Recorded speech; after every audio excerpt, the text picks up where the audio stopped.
Praise the Lord, hallelujah. വെളിപ്പാട് പുസ്തകം 1-ാം അധ്യായത്തിന്റെ 9 മുതലുള്ള വചനഭാഗത്ത് പത്മോസിൽ വെച്ചുണ്ടായ വെളിപ്പാട്, യോഹന്നാനുണ്ടായ ദൈവിക ആലോചനയെ നമുക്ക് കാണാൻ കഴിയും. നിങ്ങളുടെ സഹോദരനും യേശുവിൻ്റെ കഷ്ടതയിലും രാജ്യത്തിലും സഹിഷ്ണുതയിലും കൂട്ടാളിയുമായ യോഹന്നാൻ എന്ന ഞാൻ ദൈവവചനവും യേശുവിന് സാക്ഷ്യം നിമിത്തം പത്മോസ് എന്ന ദ്വീപിൽ ആയിരുന്നു. പത്മോസ് എന്ന ദ്വീപിലേക്ക് നാടുകടത്തപ്പെട്ടതായിരുന്നു യോഹന്നാന്. യേശു ഏറെ സ്നേഹിച്ചിരുന്ന ശിഷ്യനായിരുന്നു. അവിടെ യോഹന്നാനുള്ള ഒരു വലിയൊരു പ്രത്യേകത നമുക്ക് കാണാൻ കഴിയുന്നു. യോഹന്നാൻ ഇങ്ങനെയാണ് എഴുതിയത്: നിങ്ങളുടെ സഹോദരനും യേശുവിന്റെ കഷ്ടതയിലും രാജ്യത്തിലും സഹിഷ്ണുതയിലും കൂട്ടാളിയുമായ യോഹന്നാൻ. കഷ്ടത, രാജ്യം, കൂട്ടാളി, ഈ 3 കാര്യത്തിൽ കർത്താവിനോട് കൂടെ ആയിരുന്നവനായിരുന്നു യോഹന്നാൻ. യോഹന്നാൻ എന്ന ഞാൻ ദൈവവചനവും യേശുവിന്റെ സാക്ഷ്യവും നിമിത്തമാണ് പത്മോസിലേക്ക് നാടുകടത്തപ്പെട്ടത്. ദൈവവചന സാക്ഷി ജീവിതവും ഉള്ളത് കൊണ്ടാണ് നാടുകടത്തപ്പെടുവാൻ ഇട വന്നത്. ഈ നാടുകടത്തപ്പെടുമ്പോഴുള്ള ഒരു പ്രത്യേകത യോഹന്നാന്റെ ജീവിതത്തിൽ വെളിപ്പെട്ടത് 1-ാം അധ്യായത്തിന്റെ 10-ാമത്തെ വചനത്തിൽ, കർത്തൃദിവസത്തിൽ ഞാൻ ആത്മവിവശനായി നീ കാണുന്നത് ഒരു പുസ്തകത്തിൽ എഴുതി 7 സഭകളായ സഭയ്ക്ക് കൊടുക്കണം. 1 എഫെസസ്, സുവർണ, പെർഗമോസ്, തൊയ്തീര, സർദീസ്, ഫിലോദൽഫിയ, ലബോദൽക്കിയ എന്നീ 7 സഭകൾക്ക് അയക്കുക എന്നിങ്ങനെ ഹാകളത്തിനൊത്ത ഒരു മഹാനാദം എൻ്റെ പുറകിൽ കേട്ടു.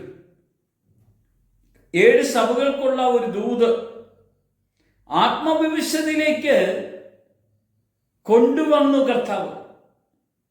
അത്രയും നാളുള്ള ഒരു ആത്മീയ ചൈതന്യത്തിൽ നിന്നപ്പുറേ ദൈവം തൻ്റെ ആലോചനകൾ മുഴുവൻ പകരാൻ തക്കവണ്ണം ആത്മാവിൻ്റെ കൃപയിലേക്ക് യോഹന്നാനെ കർത്താവ് കൂട്ടിക്കൊണ്ടു വന്നിട്ടാണ് 7 സഭകൾക്കുള്ള ദൂത് അറിയിക്കുന്നത് നമുക്ക് കാണാൻ കഴിയുന്നത്.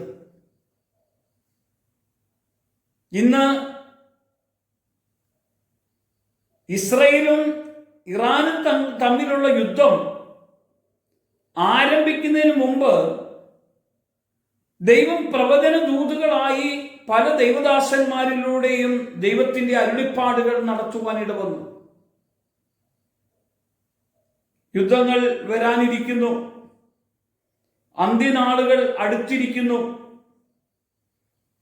കള്ളപ്രവാചകൻ എഴുന്നേൽക്കുന്ന സമയമായിരിക്കുന്നു, എതിർ ക്രിസ്തു ഇതാ കടന്നു വന്നുകൊണ്ടിരിക്കുന്നു, യുദ്ധങ്ങളും ക്ഷാമങ്ങളും ഭൂകമ്പങ്ങളും ഉണ്ടാകാൻ ഇടയാകും.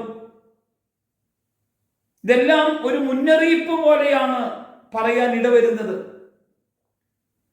യോഹന്നാനും ഇതുപോലെ പത്മോസിൽ സഭകൾക്ക് വലിയ മുന്നറിയിപ്പ് കൊടുക്കുകയാണ് ചെയ്യുന്നത്. മുന്നറിയിപ്പിന്റെ ഒരു ദൂത് അറിയിക്കുക. ഈ കാലഘട്ടത്തിൽ ഇതുപോലെ മുന്നറിയിപ്പിന്റെ ദൂതുകൾ വെളിപ്പെടുകയാണ്. മത്തായി സുവിശേഷം നമുക്ക് കാണാൻ കഴിയുന്നു.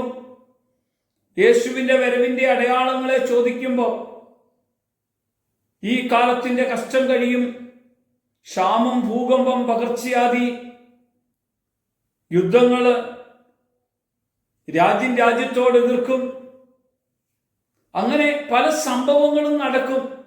ഇതൊക്കെയും ഈറ്റുനോവിന്റെ ആരംഭം എത്രയെന്ന് അന്നേരം എന്താണ് കർത്താവ് നമ്മോട് പറയുന്നത്? ഒരുങ്ങിയിരിക്കുക. ആത്മാവിൽ നിറഞ്ഞ ആത്മവിവശതയിൽ ദൈവസ്വരവും ദൈവ ആലോചനയും ദൈവ വെളിപ്പാടും ശ്രമിക്കുവാൻ നിങ്ങൾ കാത്തിരിക്കണമെന്നാ ദൈവം ആഗ്രഹിക്കുന്നത്.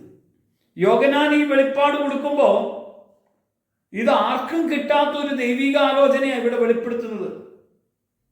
ദൈവം തന്റെ പ്രവാചകന്മാരിലൂടെ ഈ വെളിപ്പാടുകളെ പകരുമ്പോൾ, ഈ വെളിപ്പാടുകളെ കേൾക്കുമ്പോൾ നമ്മൾ കർത്താവ് അരുളി ചെയ്ത ദൂതിനെ തിരിച്ചറിഞ്ഞ് അവന്റെ കൂടെ നമ്മൾ ഒരുങ്ങി പ്രാർത്ഥിച്ചും ധ്യാനിച്ചും കാത്തിരിക്കാനുള്ള സമയം അടുത്തിരിക്കുന്നു. ഒരു നിമിഷം നമുക്ക് പ്രാർത്ഥിക്കാം. കർത്താവേ, യോഹന്നാനിൽ ഉണ്ടായ ഒരു ദൈവിക അരുളിപ്പാട് ഈ കാലഘട്ടത്തിൽ ഞങ്ങളോട് നീ അറിയിക്കുന്ന ഒരു ദൂത് പോലെ ഞങ്ങൾ തിരിച്ചറിയുന്നു. കർത്താവേ, യേശുവിന്റെ വരവിന്റെ അടയാളങ്ങളും അതിൻ്റെ സമയങ്ങളെയും കാലങ്ങളെയും ഞങ്ങൾക്കറിയില്ലെങ്കിൽ പോലും ചില അടയാളങ്ങൾ കാണുമ്പോൾ കാത്തിരിക്കണമെന്നും ഒരുങ്ങിയിരിക്കണമെന്നും കർത്താവ് പറയുമ്പോൾ അതിനുള്ള ശക്തിയും കൃപയും ഞങ്ങൾക്ക് എല്ലാവർക്കും നീ പകർന്നു തരണം. യേശുവിന്റെ നാമത്തിൽ തന്നെ ആമേൻ.